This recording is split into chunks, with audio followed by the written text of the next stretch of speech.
Kisah pemuda kaya, anak bos besar, pemilik 73 perusahaan, yang menjadi cleaning service. Dalam versi novel, bagian 28, Kenshin, yang selepas ditelepon Kaori yang memintanya untuk datang ke ulang tahunnya. Kenshin pun menyanggupi, apalagi Kaori itu bilang, masa sih kamu, sama ceweknya sendiri, gak mau datang ke ulang tahunnya.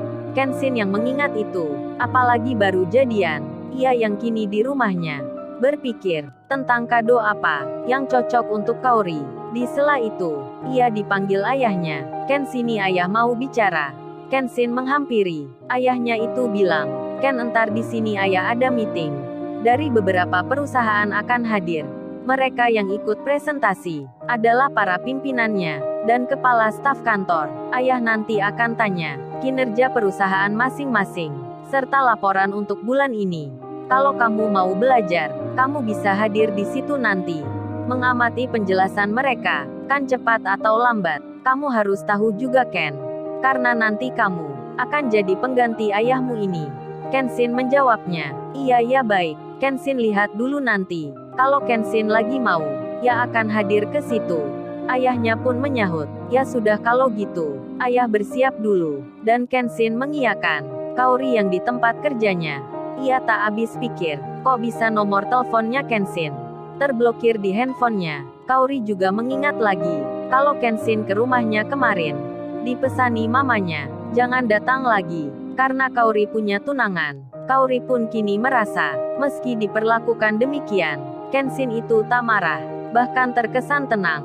Jadinya, Kaori makin cinta, meski Kenshin cowok kaya, tak menampilkan ke mamanya. Sementara itu, di lain tempat, Pak Henry, yang sedang dalam perjalanan menuju rumahnya bos besar. Di tengah itu beliau ditanya oleh rekan kerjanya, yang seorang wanita, kepala staf HRD, yang bernama Ibu Heni.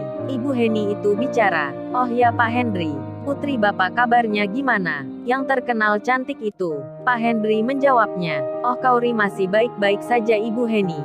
Dia sekarang masih kerja, jadi admin kantor perusahaan.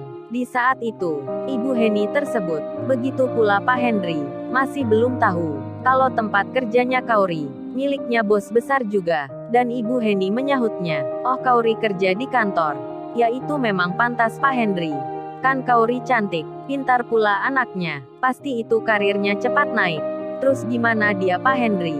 Apa sudah akan menikah? Atau masih belum ya? Ibu Heni bertanya lagi. Pak Henry menjawabnya, masih belum Bu Heni. Kaori belum menemukan jodohnya. Bu Heni pun menyela, lo kok bisa Pak Henry? Bukannya Kaori itu cantik, yang suka pasti banyak sekali. Kok sampai gini masih sendiri? Apa mau ya? Saya kenalin keponakanku. Cowoknya juga cakep, punya usaha pula. Pak Henry menjawabnya, iya Bu Heni, emang Kaori banyak yang suka. Nggak tetangga rumah, teman kuliah, teman sekolah, serta teman kerja pun. Banyak sekali Bu Heni, bahkan cleaning service. Di tempat kerjanya, ada yang nekat sampai ke rumah. Mendengar itu, Bu Heni, Pak Chandra, serta Pak Calvin pun tertawa semua. Mereka terbahak-bahak mendengar ceritanya Pak Henry. Lantas Bu Heni menyahutnya, lo kok bisa gitu ya Pak Henry? Cleaning service segala, sampai cinta ke Kaori. Pak Henry menjawab lagi, ya saya pun juga bingung Bu Heni. Kok bisa seperti itu? Mamanya pun sampai marah. Masa dipilihkan yang pengusaha, malah memilih yang kerja cleaning service? Pak Henry kelepasan bicara, hingga Bu Heni bertanya, apa Pak Henry bilang Kaori pilih cleaning service? Maksudnya gimana Pak Henry? Dan Pak Henry menjawabnya, ya saya juga nggak tahu Bu Heni. Tapi maksudnya, Kaori lebih suka bicara dengan cleaning service itu.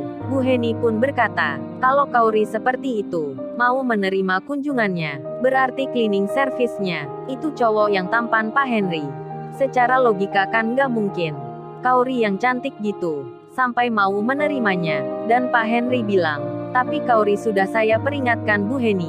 Kalau harusnya sama pengusaha, anak teman sekolah saya, usianya pun sebaya, baik pula orangnya. Bu Heni pun menjawabnya, tapi Pak Henry, kalau anak muda sekarang, nggak bisa dipaksa, kayak orang zaman dulu. Kalau dilarang ya sembunyi-sembunyi.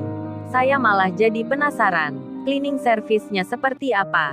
dan mereka pun menyudahi bicara, karena mobil yang dinaiki sudah dekat ke perumahan. Tak lama berselang, masuklah mobil itu di kompleks elit tersebut. Di saat yang sama, Kenshin dipanggil ayahnya, karena ada hal penting. Ayahnya pun bicara, "Ken, kamu sekarang harus berangkat ke London. Wakili ayah tanda tangan kontrak pekerjaan. Karena hal itu gak bisa jalan kalau ayah gak datang sendiri. Jadi kamu saja yang hadir. Nanti ditemani Pak Michael dan Pak David. Mungkin 2 hari lamanya. Cepat kamu ganti baju sekarang."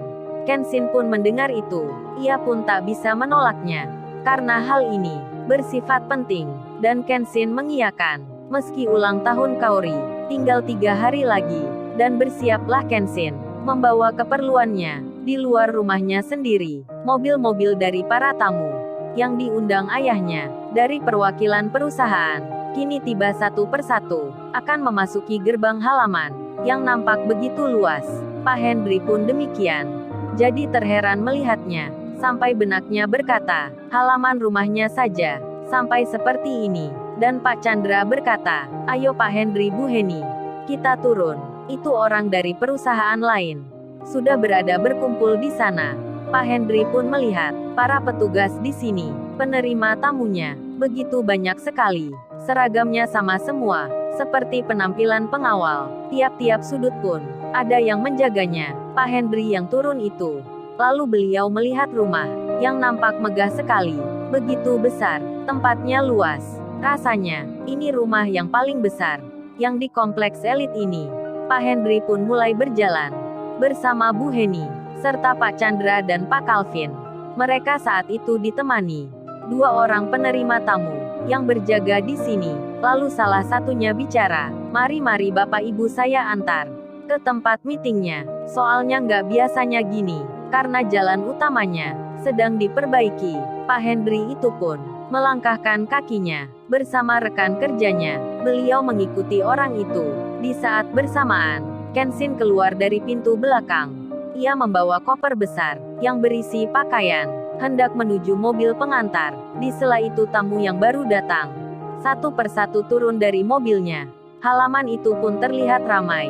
Mereka sama seperti Pak Henry, dipandu penerima tamu, diantar ke tempat meeting. Lalu kemudian, Pak Henry pun berhenti. Begitu pula Bu Heni, serta Pak Chandra dan temannya.